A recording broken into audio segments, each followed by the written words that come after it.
I'd like to take a moment to acknowledge the work of Renaissance Armenia and the leadership of Zare Uzunyan and Berj Minasyan and their team. They have done a phenomenal job.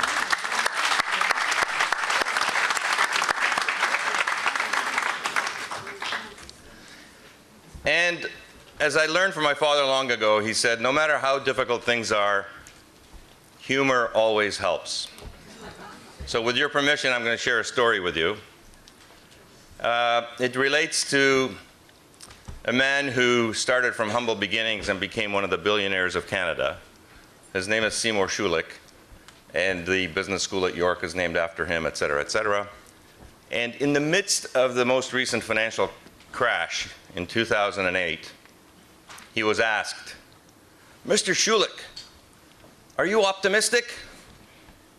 He said, of course I'm optimistic.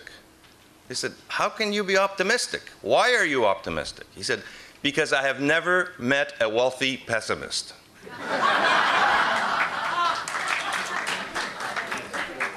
So on that note, as dire as things may seem, as startling as the statistics that we are being presented may be, we need to motivate ourselves. We need to urge ourselves that we are better today than we were 23 years ago. Today we have an Armenia. Yes, it needs work. And you know, the old adage is the glass half full, the glass half empty. Maybe in our case, it's the glass is 10% full. But let's celebrate the 10% while we work away at the 90%. So it's on that note that I have the privilege of kicking off this afternoon's session. Come on. So let's put, just before I introduce this afternoon's speakers, I'd like to put a few things into context. Putting Armenia's corruption issues into context, let's not forget that we had 80 years of Soviet rule. Who you knew was more important than what you knew.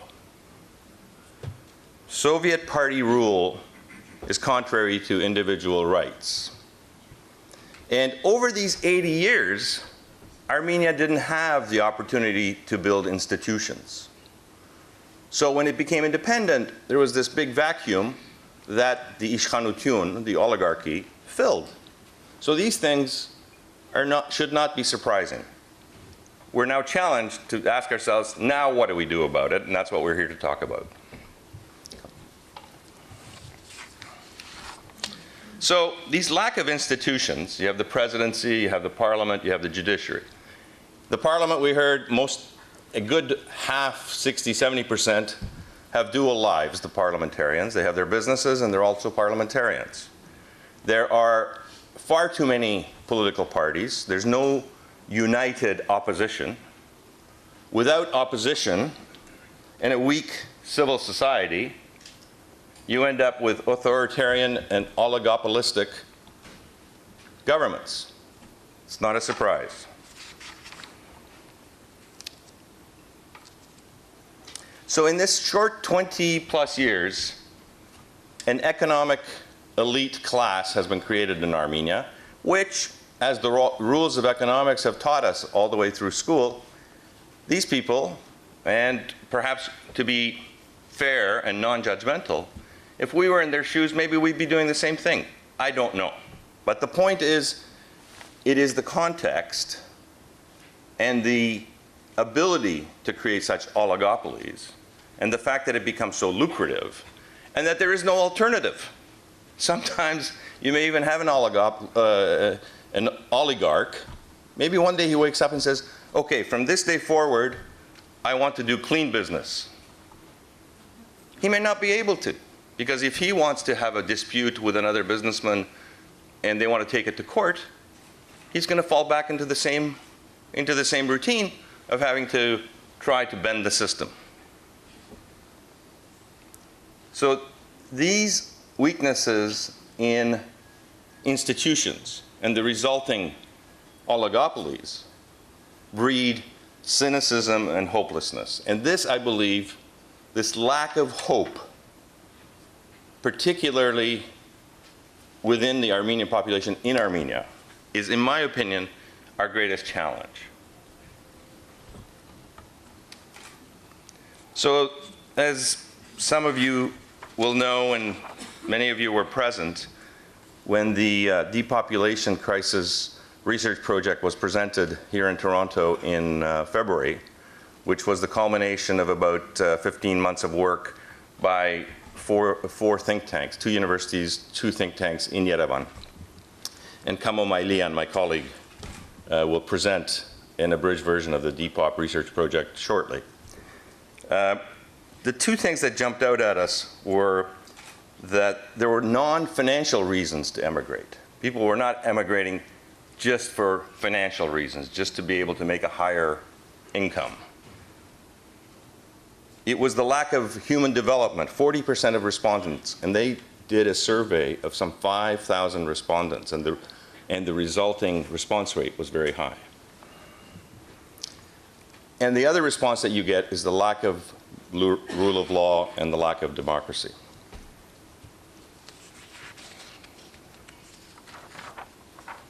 So what can we in the diaspora do? Before I came up here, my mother said, this is all very well and good, but what are we going to do? So here I'm going to try to at least set some agenda items. I don't have all the answers by any means. But we have to ask ourselves as diaspora Armenians, you know, we've all done our little bit that we can do, whatever one can do, we have done. We've donated money, we've built All Armenia Fund, that's done a lot of work. There have been other philanthropists who have gone and done some great work from all over the diaspora. And in spite of some of the difficulties that we were talking about before, I do believe that the economy has progressed, notwithstanding the blockade and the closed borders, and there's been some political progress. The one area I think successive governments have accomplished is that they have actually run, in my opinion, a successful foreign policy. They have managed, with all their difficulties, to remain friends with both Russia and the United States, and to sometimes even play both ends against the middle. That takes a little bit of jarabigutun. So the questions we need to ask ourselves, I believe, are the following. Should our focus now shift from bricks and mortar projects to support schools, clinics, and so on, which are very important? We have to shift that onus to the local population and the government. We have to say to the government, okay, now you're going to build the schools, and we're going to shift our focus to fewer bricks and mortar projects and more to intellectual pursuits, to institution building, to creating institutions that can challenge the status quo. So how can we help Armenia develop these institutions? We need to encourage parliamentarians to unite. We have far too many parties. Parliament does not currently serve a purpose. The ruling party has majority, and it's run by presidential protocol. 500 new laws are passed on a regular basis, we were told today. I can't imagine a vibrant parliament producing that number of laws. It's not even reaching the parliament to be vetted, to be debated, to be considered, to go to committee, to come back to the House. So there are far too many parties. To the extent that we have influence, to the extent that we have friends, to the extent that we talk to journalists, visitors from Armenia, this should become topic number one. No more than 4 or 5 parties in parliament. I'm told today there's 30. On a good day, there might be 35. And then we need to provide support to educational institutions to make the study of governance a desired field of study. We need to provide where we can get involved. Instead of donating to bricks and mortar projects, we can establish chairs in governance at the various universities, at the Yerevan University. And we can ask Daron Acemoglu, we are going to commit $200,000 next year, and we're going to establish a visiting professorship at the Yerevan University for you to go and be a visiting professor next year in Yerevan. Please accept. For example, right? And here's a guy that the president is actually, I'm told, that the president is actually listening to. Sargsyan listens, in other words, he hears him. Whether he actually listens is another story, but they have been together on panels and compared ideas. And then we can work right here with the Canadian government, those of us who are from other countries with our respective countries, to make electoral reform a central piece of our objectives.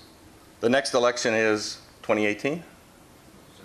2017. We have 3 years that we should mobilize monitoring entities. All Western democratic countries send monitors to Armenia. The problem is they get there 4 or 5 days before the election.